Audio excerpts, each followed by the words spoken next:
Lucas capítulo 23, versículo 35, diz assim: Havia grande multidão, uma grande multidão estava presente e tudo observava, enquanto as autoridades o ridicularizavam, exclamando: salvou os outros, pois agora salve-se a si mesmo, se é que de fato é o Cristo de Deus, o escolhido.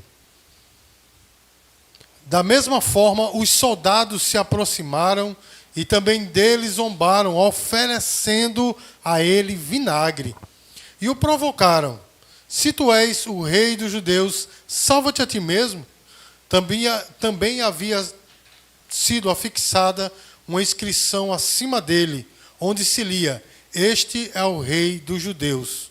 Um dos criminosos que ali estavam crucificados esbanjava insultos contra ele: não és tu o Messias? Salva-te a ti mesmo e a nós também. Mas o outro criminoso o repreendeu, afirmando: nem ao menos teme a Deus, estando sob a mesma sentença? Nós, na verdade, estamos sendo executados com justiça, pois que recebemos a pena que os nossos atos merecem. Porém, este homem não cometeu mal algum. Então, dirigindo-se a Jesus, rogou-lhe: Jesus, lembra-te de mim quando entrares no teu reino. E Jesus lhe assegurou: com toda certeza te garanto, hoje mesmo estarás comigo no paraíso. Irmãos, eu vou ler o versículo 42 novamente, depois os irmãos repetem bem forte. Amém, queridos? Então, dirigindo-se a Jesus, rogou-lhe: Jesus, lembra-te de mim quando entrares no teu reino. Os irmãos...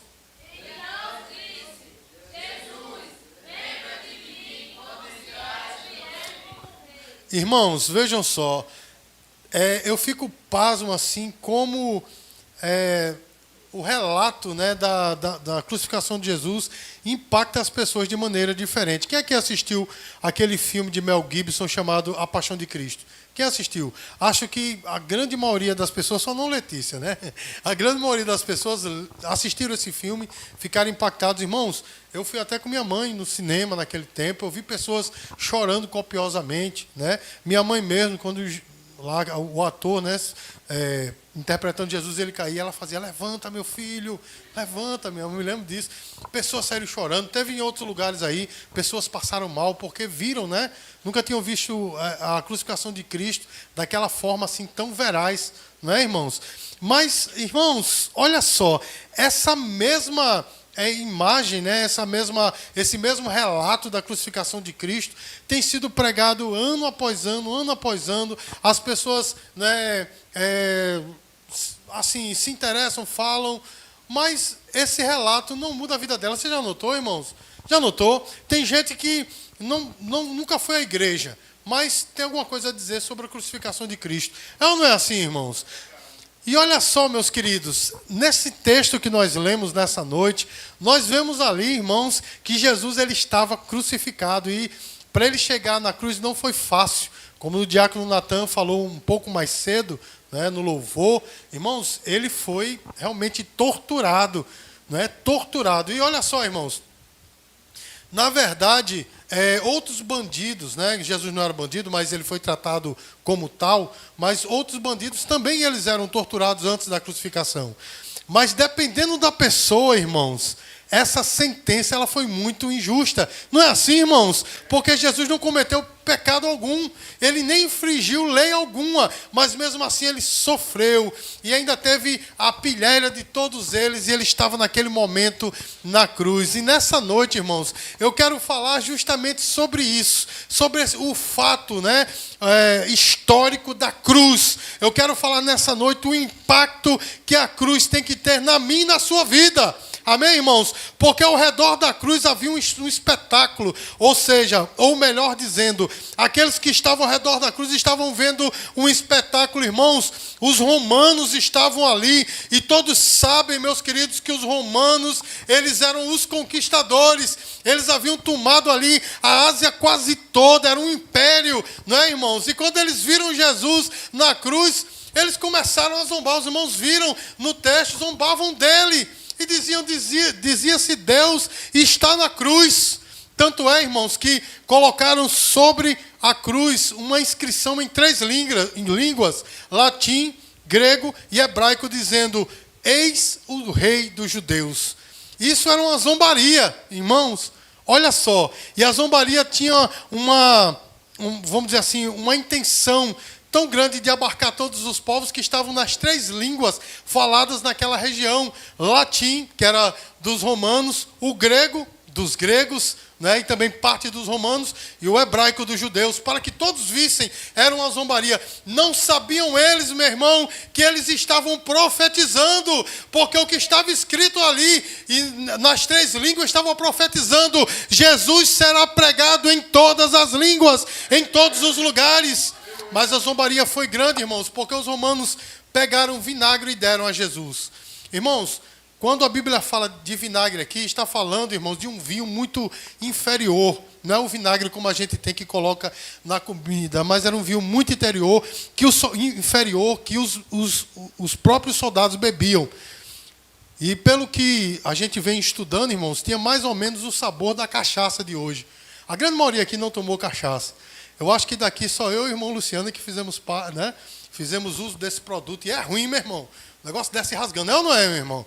Coisa terrível. Quem tem juízo nunca toma um negócio desse. Mas, irmãos, pegaram aquela bebida e deram a Jesus. 2 oportunidades eles deram essa bebida a Jesus. A primeira foi antes da crucificação. Está lá em Mateus capítulo 27.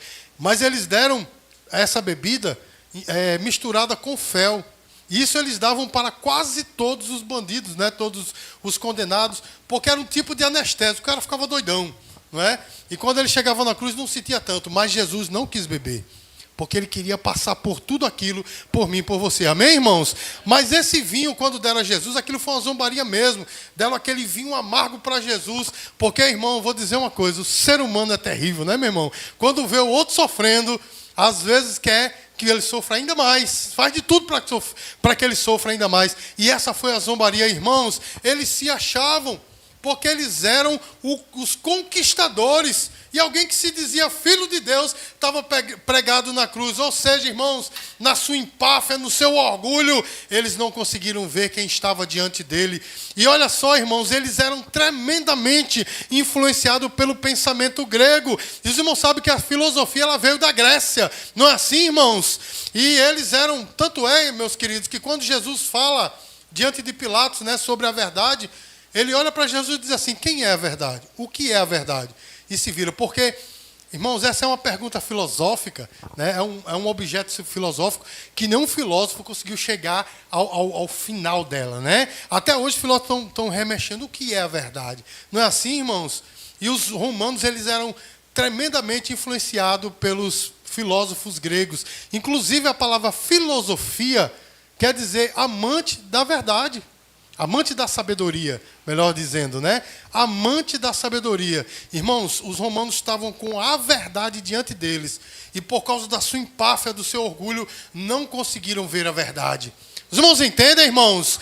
Como muitas vezes as pessoas ouvem, veem, né, falam sobre a crucificação de Cristo, mas por causa da sua empáfia, por causa do seu orgulho, esse fato, esse ato de Jesus morrer na cruz não muda as suas vidas. Os irmãos estão entendendo o que eu estou falando, irmãos? E ali ao lado de Jesus, irmãos, né, tinham 2 bandidos. E aqueles que estavam ali, irmãos, aqueles bandidos, eles mereciam estar ali, porque de fato eles eram bandidos. Os irmãos entendem? Eles eram bandidos. Mas olha só, irmãos, nós não sabemos se eles apanharam e foram torturados como Jesus. Mas uma coisa, se ele estava na cruz, né? E estar na cruz não era nada fácil. Não era nada fácil. Eu não vou investir tempo aqui falando, porque eu já venho falando muito tempo a respeito, né, das consequências físicas da cruz, mas não sabe que eles estavam sofrendo. Mas aquele bandido que estava do lado, ao ver, né, todo mundo zombando, o que foi que ele fez, irmãos? Ele zombou também. Ele disse: salvasse meio mundo de gente, salva tu e a nós também. Não é? Olha só, meus queridos, ele era um bandido. Portanto, tinha vivido uma vida inteira afastada do Mestre. Os irmãos entendem? Afastada de Deus, uma vida inteira de pecados, uma vida inteira de crimes. E naquele momento, meu irmão, estando na cruz, ali, naquele momento, ao lado dele tinha alguém que poderia salvar a sua vida, mas ele preferiu permanecer no seu pecado. Os irmãos entendem, irmãos? Meus amados, quantas pessoas hoje são do mesmo jeito?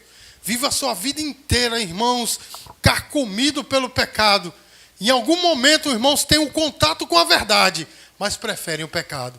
Não é assim, irmãos? Eu me lembro que muitos anos atrás, mas muitas décadas atrás, eu não gosto, irmãos, de evangelizar em hospital, que eu sou muito chorão, né? Eu sou muito sensível para essas coisas, não gosto. Mas nesse tempo, meu irmão meio que me obrigou, vamos lá, tal, me empurrou, e a gente foi. Eu namorava com o Sulamita ainda, irmãos, e eu vi um homem numa cama, irmãos. Eu não sei qual era o problema dele, mas ele estava todo amarrado, cheio de peso, porque parece que a coluna dele estava encolhendo, alguma coisa assim. O cara estava só o couro e o osso. Os irmãos entendem o que eu estou falando, meu irmão? A cara dele era cara de dor. Meu irmão, eu me lembro que meu irmão Ronaldo pregou para ele, e olha que meu irmão é difícil de chorar, ele pregou e chorou, porque ele falando assim, aquela coisa no final disse, você quer receber Jesus como Salvador? O cara não estava nem falando, mas fez, não. Os irmãos entendem o que eu estou falando, meu irmão? Mesmo naquele momento, o cara sofrendo aquilo tudo, estava sendo oferecido a ele a solução, seja física e espiritual, mas a solução estava sendo oferecida e ele disse não. Foi o que fez aquele bandido, meu irmão. O bandido estava na cruz, era o último momento, não tinha como sair dali. Ao lado dele estava a verdade e ele disse não, preferiu morrer nos seus pecados. E naquele espetáculo ali também, irmãos, tinha os religiosos. E esses, meus queridos, deveriam ser os primeiros a receber Jesus. É ou não é? Porque eles viviam com a Bíblia na mão. E aqueles religiosos, os judeus, irmãos, eles eram peritos nas Escrituras. Porque se você conhecer um judeu de verdade, com 8 anos, ele já sabe praticamente o Pentateuco todo decorado. Os irmãos entendem o que eu estou falando? Eles aprendem a ler lendo as Escrituras, para os irmãos terem noção. A Bíblia diz, irmãos, que eles eram tão criteriosos, que eles dizimavam até da hortelã e do coentro. Porque você talvez leia esse texto hoje, né, que Jesus disse deles, vocês ofertam da hortelã e do coentro, ou do endro, né? E esquecem da misericórdia, tá? Em Mateus 23, 23. Aí você lê e não entende bem, é porque como as casas eram de chão batido, geralmente eles colocavam nos cantos da casa plantas cheirosas, hortelã e o chamado endro, ou coentro, para dar um cheirinho na casa. Os irmãos entendem? Se botasse na minha casa, irmãos, no cantinho, coentro, eu saía comendo a calçada, mas tudo bem, né? Isso acontecia, meus queridos. Os irmãos estão entendendo? E olha só, a fruta que saía dali, o frutozinho, eles dizimavam ao Senhor. Então eles eram extremamente criteriosos. Não é assim, irmãos? Mas diante deles, quem estava? O Rei dos Reis e Senhor dos Senhores. O Deus Todo-Poderoso estava pregado na cruz. E o que é que eles fizeram, meu irmão? Eles simplesmente zombaram. Ele dissesse, salvou a tantos, não é? Salvou a tantos, salva-te a ti mesmo, desce da cruz. Não é, irmãos? Olha que coisa, os religiosos. E olha, irmãos, que Jesus mexeu com eles, mas não mexeu com eles assim, vamos dizer assim, francamente, porque queria mexer, mas porque eles estavam errados. Se você ler Mateus capítulo 23, você vai entender que ele foi, os discursos mais duros de Jesus foi para com os religiosos, porque eles estavam com a Bíblia na mão, mas pecavam. Os irmãos entendem? Citavam a Bíblia, mas não queriam o Messias. E naquele tempo, foi por isso que Jesus, meus queridos, ele foi crucificado, porque ele não acedeu aos religiosos da época, ele não aceitou a hipocrisia, não é, irmãos? Porque quanta hipocrisia tem no meio cristão hoje em dia. É ou não é assim, meu irmão? As pessoas vão para a igreja, né, aos domingos, cantam louvores e tal, mas vivem a sua vida, né, por aí, né, devassas. Tem alguns, meus queridos, que citam as Escrituras como ninguém, não é assim? Tem até daqueles que cuspem, né, santidade do púlpito, mas no particular, no privado, vivem vidas devassas. E é contra esses que Jesus é contra esses que se dizem que conhecem a Deus, mas vivem de maneira diferente. É sobre esses que Jesus tem os discursos mais duros. Mas diante deles, meus queridos, estava o cumprimento das profecias. Estava o cumprimento de todas as escrituras, estava diante deles. Mas eles preferiram ficar com a religião. Porque o entendimento deles era que o Messias que viria seria um general de guerra, montado em um cavalo branco, que viria com um grande exército para destruir Roma. Irmãos, Jesus vai voltar assim, diga glória a Deus. Mas não era naquele tempo. Os irmãos entendem? Vai ser na sua segunda vinda. Na verdade, na segunda etapa da sua segunda vinda, ele virá montado no cavalo branco. Na sua coxa estará escrito: Rei dos reis e Senhor dos senhores. Da sua boca sairá uma espada afiada de 2 gumes. Isso será na segunda etapa da sua segunda vinda. Mas naquele momento, ele veio como cordeiro mudo. E eles não entenderam. Eles não receberam. Preferiram ficar com a sua religião. Quantas vezes acontece a mesma coisa hoje? Não é verdade, meu irmão? Uma mensagem que impacta, uma mensagem que muda, mas as pessoas preferem ficar com as suas religiões. E quando eu estou dizendo isso, meu irmão, não estou falando de religiões fora, né, do protestantismo, não. Eu estou falando dentro do protestantismo mesmo. Não é isso, meus queridos? Porque muitas vezes nós pregamos a verdade e os próprios cristãos não querem ouvir. Não é, meu irmão? Porque hoje em dia as pessoas querem viver ao seu bel prazer, são totalmente hedonistas, querem viver para satisfazer os seus próprios prazeres, né? Para satisfazer os seus desejos. Então, se tem uma mensagem, meus queridos, que é contundente, que mostra a verdade, que diz que o Senhor quer fidelidade a Ele, as pessoas correm. Não é assim, meu irmão? Preferem ficar com a sua religiosidade, vivendo vidas duplas.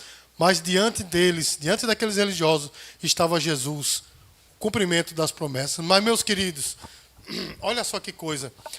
Do outro lado da cruz tinha um outro camarada. Ele era um bandido também. E a Bíblia diz que ele estava ali pagando o preço do seu crime. Os irmãos estão entendendo o que eu estou falando? Ele não era bonzinho não, meu irmão. Ele era ruim, igual o outro.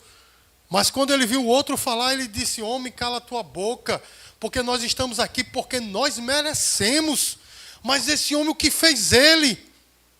Aí ele diz: Senhor Jesus, ou Jesus, lembra-te de mim quando entrares no teu reino.